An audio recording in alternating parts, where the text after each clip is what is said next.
E aí, você acha certo o filho pagar pelos erros de seu pai? Imagine eu tendo que pagar pelos erros do meu pai. E meu filho pagar pelos meus erros. Você acha certo isso? Logo, logo vamos conversar sobre esse assunto.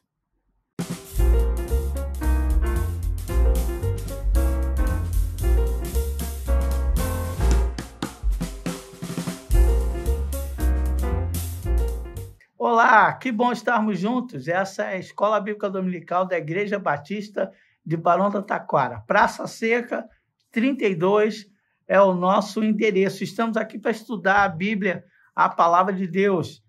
Estamos no domingo pela manhã e também no domingo à noite. E tem culto nas quartas-feiras, além das atividades que a igreja faz durante toda a semana. Aí você entra no site da igreja e pega todas as informações que nós estamos dispostos a receber você aqui na igreja. Então, nós temos essa escola dominical, o estudo dessa revista, que vai tratar sobre o cativeiro babilônico. Mas o nosso livro-texto não é a revista. Esse eu tenho enfatizado sempre com você. Nosso livro-texto é a Bíblia Sagrada, a Palavra de Deus. A revista é uma ajuda e um comentário sobre o texto bíblico. Nós vamos orar, mas antes de orar, eu tenho que pedir para você, dê seu like aí. Coloca aí, gostei, compartilha esse link que você está vendo aí com outras pessoas para que outros sejam abençoados como você e eu estamos sendo aqui. Porque quando a gente faz assim, eu dou like, digo que eu gostei, eu estou falando para o YouTube, isso aqui é relevante, isso aqui vale a pena vocês terem aí, vocês investirem, ok? Depois do like, que você já deve ter dado aí, nós vamos pedir a Deus para nos orientar nessa lição que faz a gente pensar muito nesse profeta doidão, como vocês viram semana passada, que se chamava Ezequiel. Vamos orar? Senhor, muito obrigado pela riqueza da tua palavra. Ajuda-nos, Senhor, a ser fiéis a ela. E ajuda-nos, Senhor, a desenvolvermos nossa capacidade de entendermos a tua vontade para nós. Te pedimos assim, em nome de Jesus. Amém. Muito bem, eu falei para vocês sobre Ezequiel. Ezequiel, você sabe que Ezequiel significa Deus é fortaleza. Se Deus é fortaleza e Ezequiel é o profeta do Senhor, que era sacerdote, você viu semana passada, ele vai dar destaque a 4 princípios fundamentais do cativeiro babilônico e um panorama para você entender o cativeiro babilônico. O cativeiro babilônico foi uma ruptura. O que é isso? O que eu quero dizer com isso? O povo estava indo numa direção que era a expectativa do Messias. Bem, eles tinham expectativas do Messias, mas no meio do caminho entrou o cativeiro. Bem, o cativeiro babilônico rompeu isso daqui. E aí, como é que fica a expectativa do Messias? É muito interessante, porque o cativeiro babilônico faz uma ruptura, mas continua a expectativa e a missão, acima de tudo, a missão do Messias. Quem é que vai fazer a alimentação dessa expectativa aqui? Os profetas Daniel e Ezequiel. Eles vão alimentar essa expectativa da vinda do Messias, porque a linhagem de Davi continuava lá no cativeiro babilônico. Então, eles vão falar, Deus está vivo, Deus mora onde vocês estão, como vimos semana passada, mas, acima de tudo, Deus não esqueceu de suas promessas. A ideia do Messias continua viva. Você sabe que Daniel vai falar mais para o pessoal com muito dinheiro e Ezequiel é gente com pouco dinheiro, pobre. Ezequiel pobre, Daniel, gente muito rica. A expectativa, a grande mensagem de Ezequiel pode ser subdividida em 3 partes e eu quero compartilhar com você aqui. e depois, no final, vou contar uma história, uma parábola que Ezequiel desenvolve, essa parábola, para ensinar para a gente como era a relação com o cativeiro babilônico. A primeira coisa é que ele vai dizer: Deus não tem lugar. Como assim Deus não tem lugar? Deus não habita num lugar somente. É aqui no cativeiro babilônico que eles vão entender que Deus é onipresente. Ele está presente em todos os lugares. Por quê? Eles achavam que Deus morava no templo. Ora, se eu moro na minha casa, quando você vai me procurar, você vai fazer o quê? Você vai ou ligar para mim ou ir na minha casa, não é isso? Não é assim que funciona? Então, eles achavam que Deus morava no templo e só resolvia as coisas quando ia no templo. Algumas pessoas ainda não passaram pela experiência de ruptura do cativeiro babilônico. Acham que Deus mora aqui, na Igreja Batista Barão do Taquara. Acham que Deus mora aí, na igreja que você serve, que você adora ao Senhor. Mas Deus é espírito. E importa que os que o adorem em espírito e em verdade. Deus está em todos os lugares. É a ideia que eles começam a ter aqui no cativeiro babilônico. Uma coisa é eu falar, Deus é onipresente, mas se eu tenho um lugar para ele morar, então ele é onipresente mais ou menos, né? Ele mora ali, né? Mas quando o trono, o templo é destruído, Deus é onipresente, ou seja, ele está em todos os lugares ao mesmo tempo, está presente em todos os lugares. Outra coisa que é fundamental, que eles também vão ver durante o cativeiro babilônico, é que Deus é fiel. Como assim Deus é fiel? Deus é fiel às suas promessas. Independente de nós sermos infiéis, ele permanece fiel. Por que ele permanece fiel? Por causa do caráter dele. Deus é bom. Guarda isso com você. Deus é bom. O caráter de Deus é ser bom. Mas Deus é bom e longânimo. Ele tem um longo ânimo, tem uma paciência muito grande. Mas ele é bom. Isso não significa que ele é um banana, não é isso. Ele vai dando oportunidades para você, mas tem uma hora que ele bate na mesa e fala, chega. Quando ele fala chega, chega mesmo. E acabou. Aí você vai falar, Deus não é bom. Deus é bom porque ele está corrigindo você e trazendo você de volta aos caminhos dele. Você entende? Quando eu falo que Deus é fiel, é porque é do caráter dele. Deus prometeu, vou estar com você todos os dias. Aí você vai e se mete num lugar que não é um lugar de Deus. Aí você vai falar, Deus fica na porta esperando eu sair para poder entrar. Não é isso. Deus vai junto com você, mas vai se entristecer muito com as atitudes que você toma. Então, é muito interessante você entender isso, que o Deus que é onipresente, ele é onisciente também, ele sabe de todas as coisas, ele conhece a sua vida, ele conhece a sua estrutura, ele conhece a minha estrutura, sabe da minha vida, sabe das minhas escolhas, e ele se entristece com as escolhas erradas que nós fazemos, mas ele permanece lá, correto, reto, certo. Quando Deus faz pactos conosco, quando Deus faz acordos conosco, você sabe como funciona um acordo, né? Se eu faço um acordo com você, eu assino, você assina, a gente passa em cartório, está registrado. Se eu romper o acordo com você, se eu quebrar aquele acordo, eu rompi o acordo e eu tenho multas por causa do acordo que foi rompido. Mas é interessante que Deus faz acordos conosco, mas ele sabe que a gente vai romper o acordo. Ele sempre vai cumprir o que ele prometeu, mesmo se nós não cumprirmos. Às vezes ele dá uma segunda chance, dá uma terceira chance, mas vai chegar uma hora que ele vai bater na mesa e vai falar para você, acabou. E essa ruptura do cativeiro babilônico vai fazer uma desconstrução, uma nova proposta completamente diferente para o povo de Deus. Que proposta é essa? É a proposta de Responsabilidade pessoal. Por que isso? Para a gente é tão comum, né?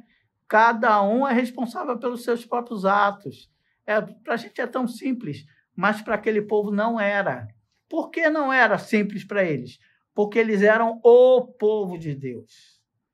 Então, muita gente se escondia no coletivo. E como Deus corrige o coletivo, tratando do coletivo? Ele vai corrigir todo o povo. Lembra-se quando o povo estava saindo do Egito e indo para Canaã, Moisés sobe para pegar as tábuas, e quando ele está lá em cima pegando as tábuas, ele ouve, já está descendo, ele ouve um alarido, aí ele fala, era alarido de festa. Aí Josué, que estava no meio do caminho, falou assim, um alarido muito forte.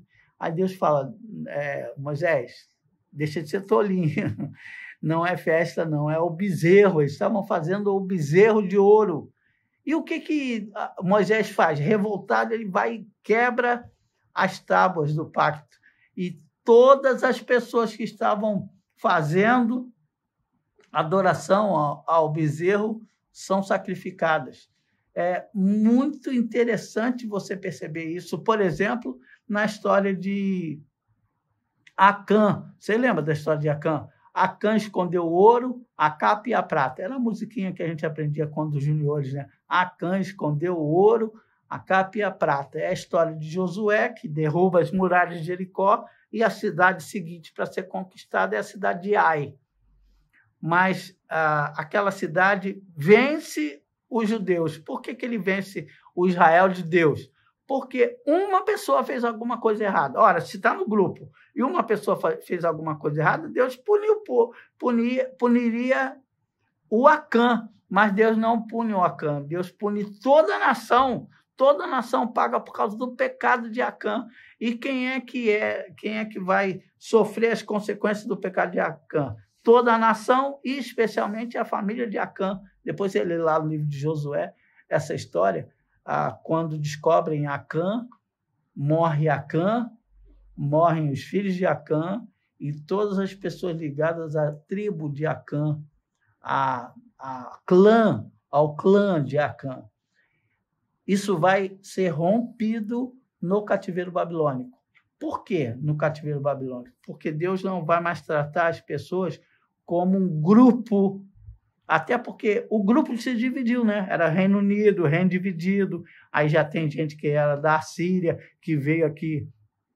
Gente que era da Síria que veio, e gente que era do Reino do Norte, destruído pela Síria, que também veio e se misturou. E agora não é mais um grupo administrado por Deus. Agora Deus vai tratar de todos e de cada um individualmente. É esse o grande discurso do profeta Ezequiel. Ezequiel, capítulo 16. Vamos abrir lá? É aqui, no Ezequiel, capítulo 16, que tem a resposta àquela pergunta que nós fizemos no começo da lição. A alma que pecar, essa morrerá. O pai não paga pelo erro do seu filho, e o filho não paga pelo erro do seu pai. Eu cometo um monte de erros, mas meu filho não vai pagar pelos pecados que eu cometi. Às vezes, ele tem resquícios dos meus erros, das minhas falhas, das minhas imperfeições. E aí, o caráter dele, por exemplo, pode ser magoado, machucado. Imagina que eu sou um bandido. Isso vai influenciar meu filho? Claro que vai influenciar, mas ele não vai pagar pelo meu pecado. Ele vai pagar pelos pecados dele mesmo. E mais do que isso, as misericórdias do Senhor são a causa de não sermos consumidos. É Deus quem vai curar e quem vai redimir o filho que acha que vai carregar o pecado do pai. Deus separa. Esse é o pecado do pai, esse aqui é o pecado do filho. E se o pai se arrepender, Deus restaura o pai. E se o filho se arrepender, Deus restaura o filho. Cada um é responsável pela sua alma diante do Senhor. Ezequiel, capítulo 18, vai dizer assim, eu vou ler o versículo 17. Ele retém a mão para não pecar. Não, vamos lá do 14. Mas suponhamos que esse filho tenha ele mesmo um filho que vê todos os pecados que seu pai comete. E, embora os veja, não os comete. Ele não come nos santuários que há nos montes, nem olha para os ídolos da nação de Israel. Não contamina a mulher do próximo, não oprime ninguém, nem exige garantia para um empréstimo, não comete roubos, mas dá a sua comida aos famintos e fortalece a roupa aos despidos. Ele retém a mão para não pecar e não empresta visando algum lucro, nem cobra juros. Obedece às minhas leis e age segundo os meus decretos. Ele não morrerá por causa da iniquidade do seu pai. Certamente viverá, mas o seu pai morrerá por causa da sua própria iniquidade, pois praticou extorsão, roubou seu compatriota e fez o que era errado no meio do seu povo. Veja que isso aqui se encaixa muito com o que Paulo vai dizer em Romanos. Ele vai dizer, todos pecaram e destituídos estão, separados estão da glória de Deus. Mas aquele que se arrepender será salvo. Então, a responsabilidade agora é pessoal. É você com Deus. O filho não paga pelo pecado do pai. Como também o filho não ganha benefícios por causa do pai. Aquela história de filho de peixe é peixinho, mas filho de crente não é crentinho. Ele tem que se arrepender e aceitar Jesus como seu Salvador para que ele tenha uma experiência própria com o Senhor. E esse é a grande fala do profeta Ezequiel, um grande ensinamento que aconteceu no cativeiro babilônico. Até aqui era o povo, daqui para frente não é mais o povo, é o povo que é redimido pelo Senhor, é o povo das pessoas restauradas pelo Senhor. Daqui começa a nascer a ideia de igreja. O que é igreja? A igreja é reunião. É reunião de quê? Não, é reunião dos remidos. Eu sou remido, você é remido, o outro é remido, nós nos reunimos e formamos a igreja. É diferente de que todos nós que nascemos do mesmo sangue, temos a mesma família, somos da família Silva, nós somos remidos. Não existe mais isso. Tem da família Oliveira, da família Pereira, da família Silva. Quem é remido faz parte da igreja e do reino. E como é que Ezequiel vai nos ensinar isso? Através de uma parábola que ele conta no capítulo 16. Eu vou simplificar a parábola para que você entenda qual é a responsabilidade que eu tenho como servo do Senhor, como povo de Deus, como povo escolhido pelo Senhor. Ele vai contar a história de uma menina mesmo, bebê, que é vista no lixo, está no meio das sujeiras lá, da lama, e é um monte de carne ali suja. Passa um homem muito bem afeiçoado, muito bem vestido, muito bem de grana.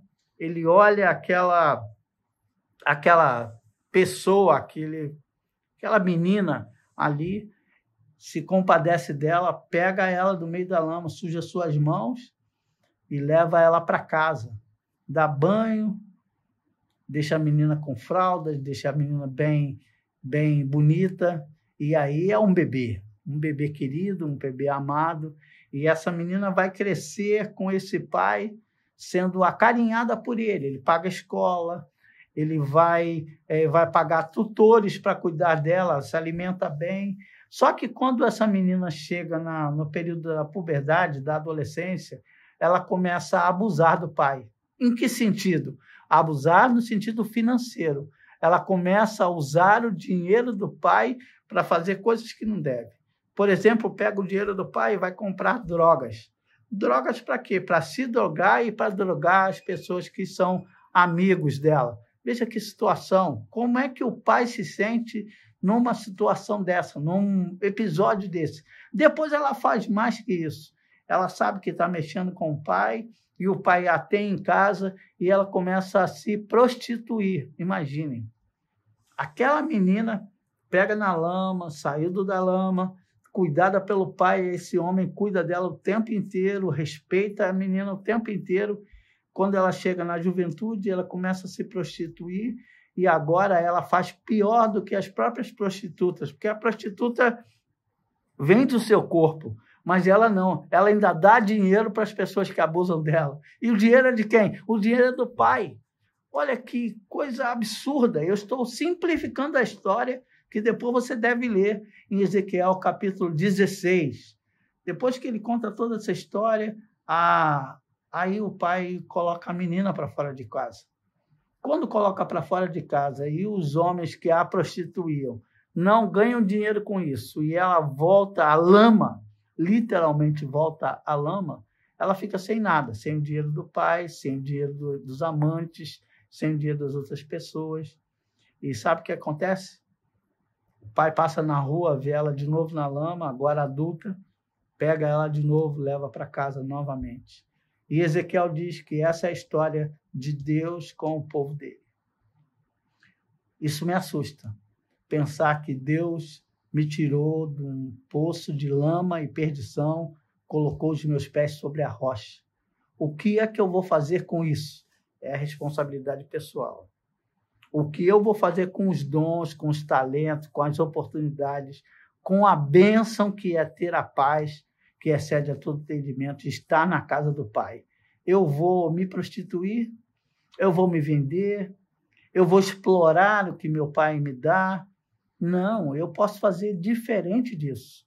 E é isso que Ezequiel vai ensinar para aquele povo do cativeiro babilônico, e é isso que Ezequiel ensina para mim. Depois você lê lá, eu não tive coragem de contar todos os detalhes dessa menina sem vergonha, lá do capítulo 16 do livro de Ezequiel. Mas o problema da menina sem vergonha é que Ezequiel está dizendo que nós é que somos os sem vergonhas, que somos abençoados e não vivemos uma vida de quem é abençoado e agraciado pelo Senhor. Eu espero que Deus te abençoe muito. E lembre-se, você não paga pelo pecado do seu pai. Seu filho não paga pelo seu pecado. Mas a alma que se arrepender, ela vai ter os braços abertos do Pai para recebê-lo em casa novamente. Boa semana, Deus te abençoe. Tchau.